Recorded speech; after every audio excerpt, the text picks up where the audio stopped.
से ही थोड़ा सा प्यार उधार लेना, यह गलत कैसे हो सकता है? अंत में मैं खुद ही अपनी बिछाई जाल में फंस गया। यह किसी बुमरैंग की तरह मेरे सिर के पीछे लगा। मैंने आखिरकार खुद को संभाला और बीच में बोला, रुको, तर्क ऐसे काम नहीं करता। भविष्य भावनाएं कौन उधार लेता है? मॉर्टगेज यानी गिरवी होता है, आयरिस ने धीरे से कहा। और इसके अलावा अगर तुम खुद से ही उधार लेते हो तो तुम्हें कभी उसे चुकाना नहीं पड़ता। अपनी चालाकी मुझ पर इस्तेमाल करना बंद करो, वरना मैं इसे किसी और पर इस्तेमाल करूंगी। आयरिस ने बिना किसी चेतावनी के सिर झुकाया। नहीं, इससे पहले कि मैं रुक पाता मेरे मुंह से शब्द निकल गया। मुझे तुरंत पछतावा हुआ। मेरा मन हुआ कि मैं खुद को थप्पड़ मार लूं। आयरिस खिलखिलाकर हंस पड़ी। साफ है कि यह पूरी बात पहले से सोची हुई थी। अचानक उसे अब वो गन से कोई फर्क नहीं पड़ता दिख रहा था। मैंने सख्त चेहरा बनाने का नाटक किया। तुम्हें यह सब किसने सिखाया? दादी ने ली। आयरिस ने अपने कंधे सिकोड़ लिए। खैर, एक बार जब तुम किसी को पकड़ लेते हो तो उसके होठों पर हक तुम्हारा हो जाता है। जब वह बुदबुदा ही रही थी, मुझे पीछे से एक धक्का महसूस हुआ। वह किसी तरह मेरी पीठ के पीछे आ गई और पूरी ताकत से मुझे धकेल रही थी। जाकर नहाओ। बुरी बदबू आना अच्छी बात नहीं है। आयरिस पूरी कोशिश करती दिख रही थी, पर उसमें ताकत लगभग न के बराबर थी। मैं 2 कदम उसकी तरफ बढ़ा। तुम सच में चाहती हो कि मैं यहां रुकूं? यकीन है तुम्हें? क्योंकि मैंने तो पहले ही अपने भविष्य के खुद से तुम्हें पसंद करना छोड़ दिया है। तो अब मैं वो हूं जिसे पहले प्यार हुआ है। तुम्हें कोई दबाव महसूस करने की जरूरत नहीं है। सच में चीजें ऐसे काम नहीं करती। मेरे सिर में दर्द हो रहा था और शब्द बस बाहर आ रहे थे। तुम भविष्य की भविष्यवाणी वैसे भी नहीं कर सकती। तुम कैसे जानती हो कि तुम्हारा भविष्य का स्वरूप क्या महसूस करेगा? प्यार या नफरत? शायद कुछ समय में हम अजनबी हो जाएं। आयरिस का सिर झुक गया और वह चुप हो गई। मुझे एहसास हुआ कि मैंने बिल्कुल उस जगह चोट की है जो सबसे ज्यादा दर्द देती है। मेरे कुछ कहने से पहले ही वो बोल पड़ी। तो फिर मैं इसे साबित कैसे करूं? एक और बार। तुम्हें इसकी लत लग गई है ना? मैं वहीं गिरने को हुआ। मैंने दोनों हाथ ऊपर उठाए। ठीक है, मैं तुम्हें मानता हूं। हम ठीक हैं। आयरिस ने मजबूती से सिर हिलाया। वह इसे लेकर थोड़ी घमंडी लग रही थी, पर जब वह सुनती है तो बातें जहन में बिठा लेती है। कितना कुछ अंदर जाता है यह अलग सवाल है। तो तुम यहां रहोगी? तुम्हारे पास सोने की जगह है, क्या यह अच्छा नहीं है? सोने से मतलब है, चाहे वो कहीं भी हो। वह अपनी उन उम्मीद भरी आंखों से मुझे देखती रही। वह जो कारण दे सकती है वो मुझे समझाने के लिए काफी नहीं है। मुझे खुद को समझाने के लिए वजह चाहिए। मैंने एक लंबी सांस ली। मेरी बहस खत्म हो चुकी थी, पर मैं फिर भी कुछ थामे रखना चाहता था। आयरिस काफी देर तक बेचैन रही और चुप रही। फिर उसने धीरे से अपना कबूलनामा दिया। मैं नहीं चाहती कि कोई और तुम्हें मुझसे दूर ले जाए। मुझे यकीन नहीं हुआ कि उसने सच में यह कह दिया। मैंने एक एक शब्द जोर से कहा, ठीक है। तुम सिर्फ ऐसे ही नहीं कह रही हो। आयरिस की आंखें फैल गईं। मैं इसे मानता हूं। मैं उसे देखने की हिम्मत नहीं जुटा सका। मैंने कोने से अपना बैग उठाया और सीधे बाथरूम की तरफ भागा। नहाने के लिए अंदर गया। दरवाजा बंद हुआ, पानी चला और फिर मेरी चीख निकली, ओह, ये तो बहुत ठंडा है। ठंडा पानी। 50 मिनट बाद मैं बाहर आया और साफ कपड़े पहने। फर्श पर बने पहियों के निशान अब पहुंच दिए गए थे। आयरिस अब सीधे फर्श पर बैठी थी, चुपचाप इंतजार कर रही थी। मैंने तौलिए से बाल सुखाए। तुमने फर्श साफ किया। तुम अपनी व्हीलचेयर से नीचे क्यों उतरी? आयरिस ने मुझे देखते ही ऊपर की ओर अपना चेहरा किया। अगर मैं नीचे आऊंगी तो तुम्हारे करीब रह सकूंगी। मेरा दिल धड़कना भूल गया। इस लड़की का अंदाज सांस लेने की जगह नहीं छोड़ता। मैंने जबरदस्ती अपनी धड़कनें काबू की और धीरे से उसके पास बैठ गया। फोन अभी भी छोटी मेज पर रखा था। प्लास्टिक रैप को किसी ने छुआ तक नहीं था। तुम बस यहां बैठी रही और पूरे समय इंतजार करती रही। हाँ, क्या कुछ गलत है? आयरिस को इसमें वाकई कुछ भी अजीब नहीं लगा। मैं सोच भी नहीं सकता कि उसका रोज का जीवन कितना शांत और खाली होगा। मैंने उसकी तरफ तिरछी नजर डाली और एहसास हुआ कि यह लड़की जो अपना पूरा जीवन व्हीलचेयर पर बिताती है, वह हमेशा से इसी तरह समय काटती रही है। क्या तुम्हें खुद को व्यस्त रखने के लिए कुछ नहीं मिला? इस तरह बस इंतजार करना बहुत उबाऊ है। मेरे दिमाग में यही चल रहा था कि जब तुम मेरे बगल में बैठोगे तो कैसा लगेगा। यह बिल्कुल भी उबाऊ नहीं था। आयरिस ने मेरी तरफ देखने के लिए सिर पीछे किया। वो चमकीली बड़ी आंखें बिल्कुल खुली और निडर। मुझे एक खिंचाव महसूस हुआ जिसे मैं नाम नहीं दे सकता।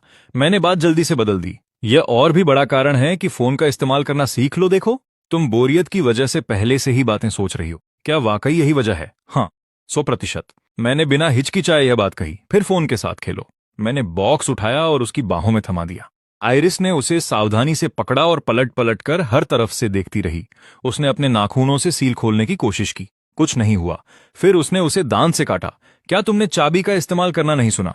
मैंने अपना हाथ माथे पर रखा। आयरिस ने आज्ञाकारी बनकर अपनी चाबियां निकाली और जोड़ को कुरेदना शुरू किया। एक साफ आवाज के साथ बॉक्स खुल गया। अंदर एक चमकदार काली स्क्रीन चुपचाप बैठी थी। बॉक्स झटके से खुल गया।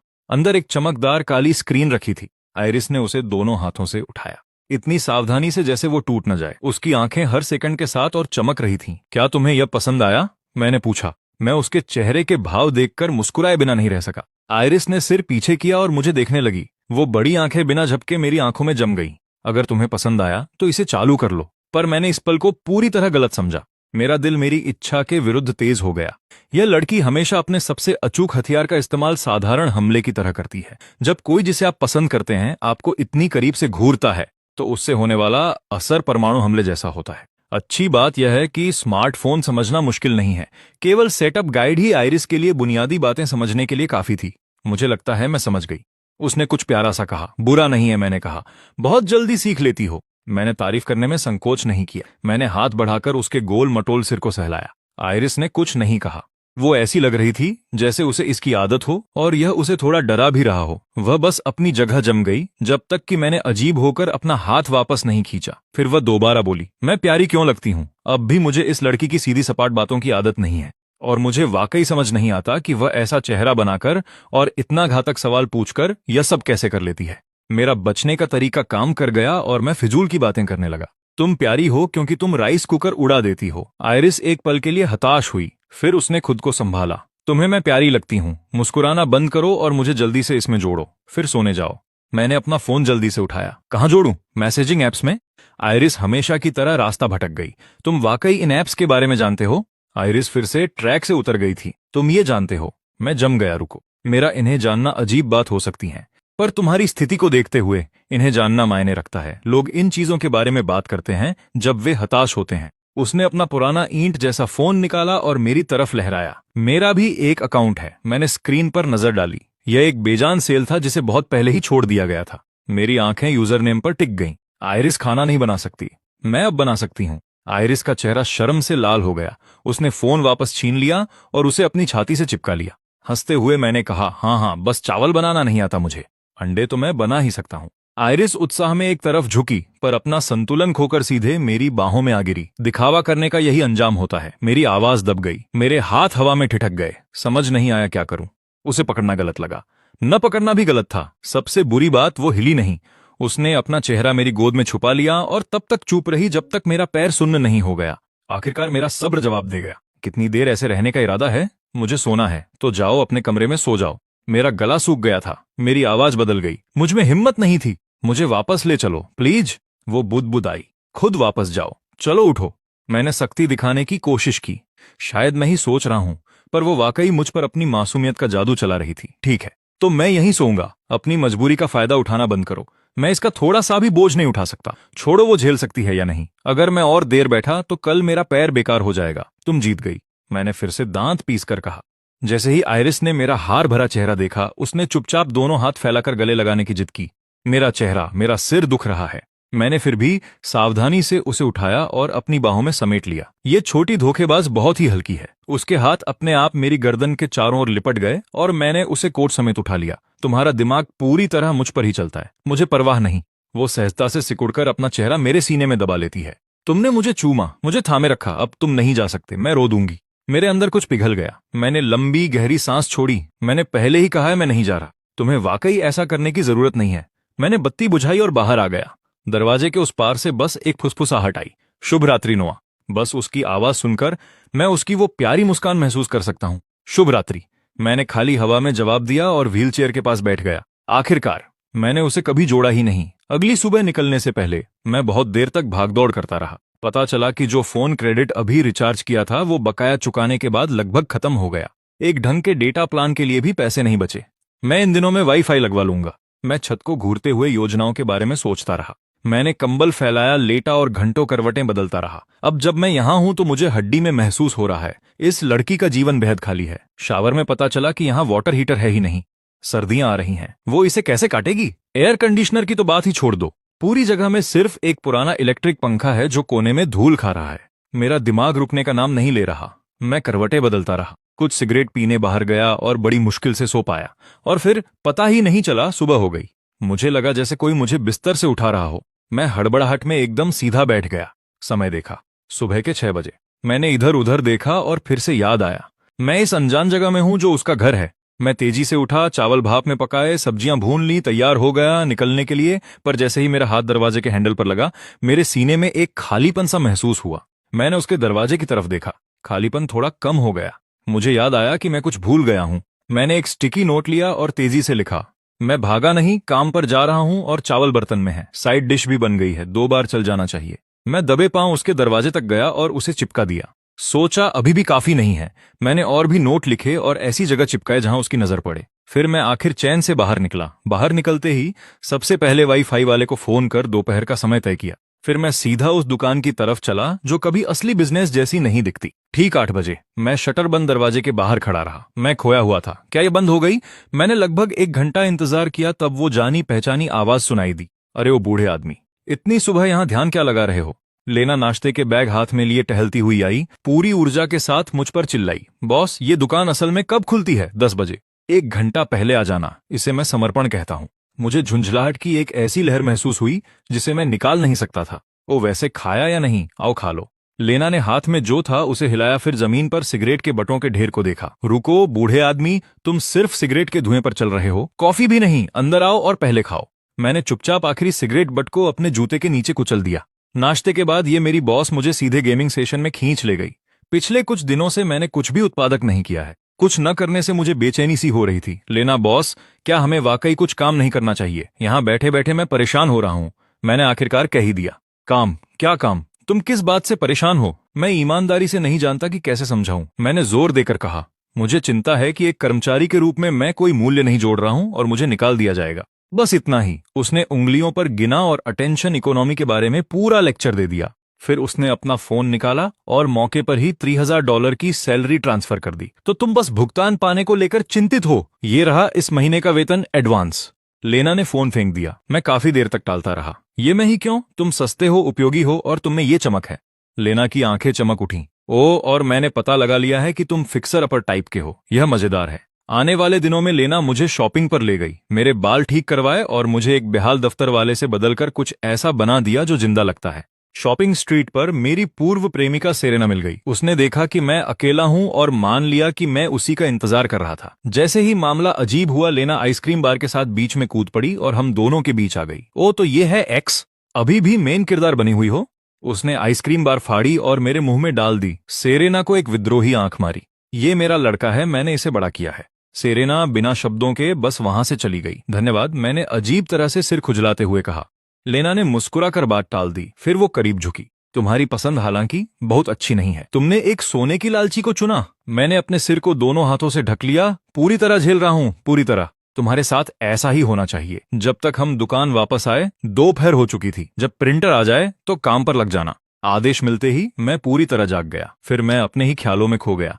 पता नहीं आयरिस घर पर ठीक से खा रही है या नहीं। क्या होगा अगर वो बेचैन होकर अकेले बाहर निकल आए? क्या होगा अगर मैं देर से लौटूं और वो सोचे कि मैं फिर छोड़ गया? उस सारे शोर के बीच मुझे एहसास हुआ, उसके साथ समय जल्दी बीतता है। किसी तरह वो ख्याल मुझे भागने पर मजबूर करता है। काम के बाद मैं सीधा घर नहीं गया, बल्कि मैं अपनी पुरानी किराए की जगह पर गया और अपने कपड़े, टॉयलेटरीज और पुराना कंप्यूटर हटा लिया। मैं सूटकेस वापस बिल्डिंग ले गया और दादी नेली को दूर से हाथ हिलाते देखा।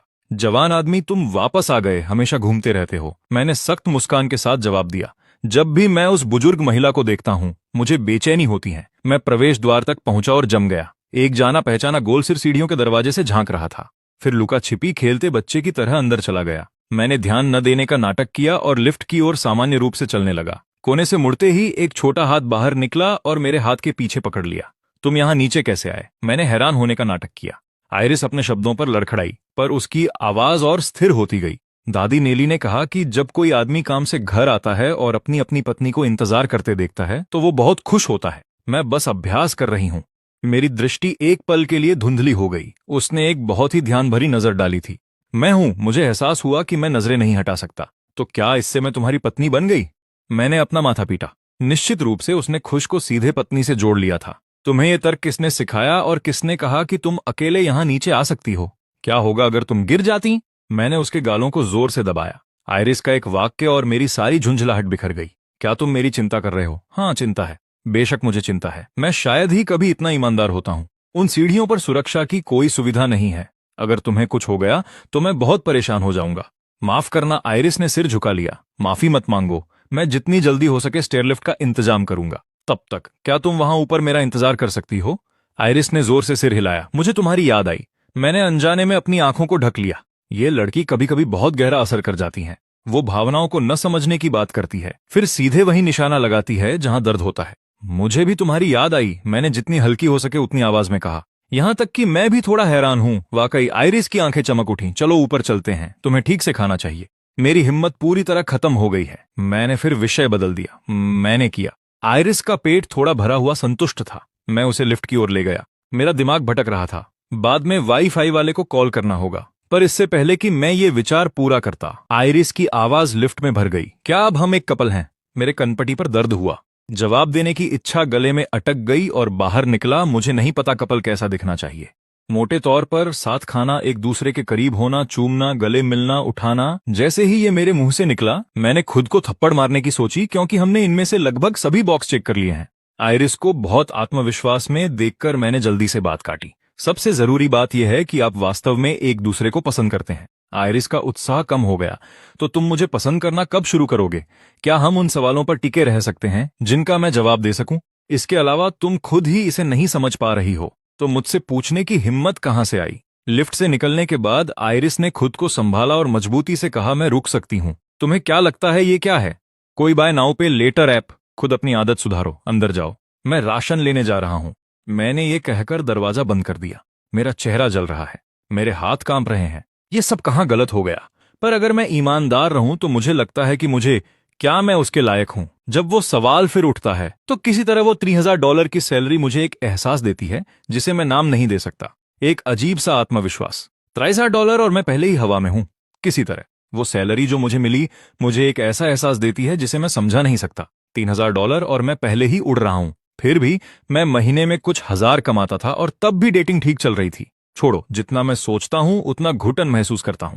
मैंने पूरी तरह रुख पलट लिया। ज्यादा सोचना बंद। हम पहले ही चुंबन ले चुके हैं, पहले ही एक दूसरे को थाम चुके हैं। ये आधिकारिक जैसा ही है। क्या मैं वाकई उसे अब जाने दूं? अगर मुझे डूबना ही है तो डूबूंगा। इस जीवन को वास्तव में कैसे काम में लाया जाए, इस पर सोचना बेहतर है। बातें पहले ही हाथ से निकल चुकी हैं। मैं जब चाहूं पीछे नहीं हट सकता। और इसके अलावा वही थी जिसने ये सब करने की हिम्मत जुटाई। अगर मैं पीछे हटता रहा तो मैं क्या कहलाऊंगा? राशन लेने के रास्ते में मैंने वाईफाई वाले को पहले ही कॉल कर दिया था। एक बार वाईफाई सेट हो जाने पर आइरिस इतनी घबरा गई कि वो कमरे में छिप गई और बाहर आने से मना कर दिया।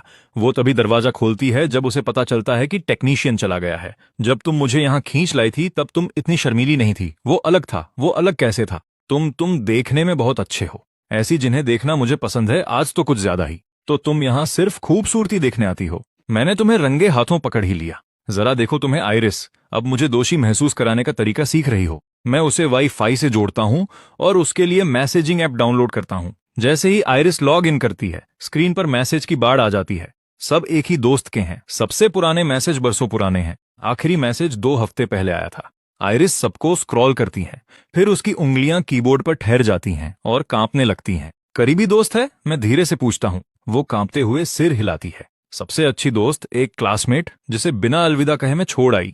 मैं चुप हो जाता हूं, ख्यालों में खोकर। जब मैं जवाब नहीं देता तो आइरिस घबरा जाती है। क्या क्या वो तुम्हारी है? नहीं, मुझे छोड़कर मत जाओ। तुम घबरा क्यों रही हो? एक नजर में ही पता चलता है कि वो एक लड़की है। मैं प्रोफाइल पिक्चर पर नजर डालता हूं। सबसे आक्रामक और भावुक इमोजी वाला चेहरा जो मैंने कभी देखा है। आइरिस काफी देर तक कीबोर्ड पर हाथ मारती है और सिर्फ एक अक्षर भेजती है। दूसरी तरफ धमाका हो जाता है। 6 साल। तुम आखिरकार भूतों की तरह वापस जिंदा हुई हो और मुझे एक अक्षर भेज रही हो। आइरिस एक और अक्षर भेजती हैं। दूसरी तरफ सन्नाटा छा जाता है। फिर आइरिस एक पल सोचती है और एक एक शब्द टाइप करती है। एक लड़का मिल गया।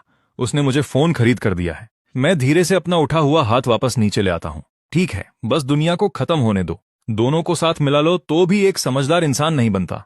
उसके बाद से मैं और आइरिस और करीब आने लगे। वो सोते समय बड़बड़ाती है प्यारी मीठी आधे सपने जैसी बातें और मेरे जवाब देने से पहले ही सो जाती है। वो मेरे सहारे लेटकर छिपकर ड्राइंग करती है। हम दोनों को बिल्ली के रखवाले और छोटी सफेद बिल्ली के रूप में बनाती है। जब मुझे गुस्सा आता है तो वो सिमटकर एक गेंद जैसी बन जाती है, पर कभी हार नहीं मानती। हमारी थोड़ी बहुत लड़ाई भी होती है। सबसे बुरा तब होता है जब वो फिर वही कहती है, आप जा सकते हैं, मुझे अपने बीच मत आने दीजिए। मेरा गुस्सा भड़क उठता है और मैं उस पर चिल्ला पड़ता हूँ। लेकिन बाद में मुझे एहसास होता है कि मैं भी कुछ बेहतर नहीं हूँ। मैं उसी दायरे में घूमता रहता हूँ और खुद से पूछता हूँ कि क्या मैं इसके लायक हूँ। लड़ाई के बाद हम पहले से और करीब हो जाते हैं। दादी नेली कहती है ना, अगर आप कभी लड़ेंगे नहीं तो 2 लोग कभी एक दूसरे के साथ सहज नहीं हो पाएंगे। मैं आइरिस को चेकअप के लिए अस्पताल ले जाता हूँ। डॉक्टर कहते हैं कि यह पोस्ट पोलियो सिंड्रोम है। अगर समय रहते इलाज हो गया होता तो अब तक वो लगभग पूरी तरह ठीक हो गई होती। स्टेम सेल थेरेपी के पूरे कोर्स का खर्च 1 से 2 लाख डॉलर के बीच होगा। आइरिस तुरंत कहती है कि उसे इलाज नहीं चाहिए, आपको पाना ही काफी है। मैं सहमत नहीं हूँ। मैं मना भी नहीं करता, मैं बस उसे बताता हूँ कि हम धीरे धीरे बचत कर लेंगे। पैसे के मामले में मैं आइरिस को एक ड्राइंग टैबलेट और फोन खरीद कर देता हूँ और उसका कमीशन अकाउंट बनाने में मदद करता हूँ। जैसे ही वो अपने काम का नमूना पोस्ट करती है, कोई संपर्क करता है, सिर्फ एक नमूना पोस्ट करने से ही उसे अपना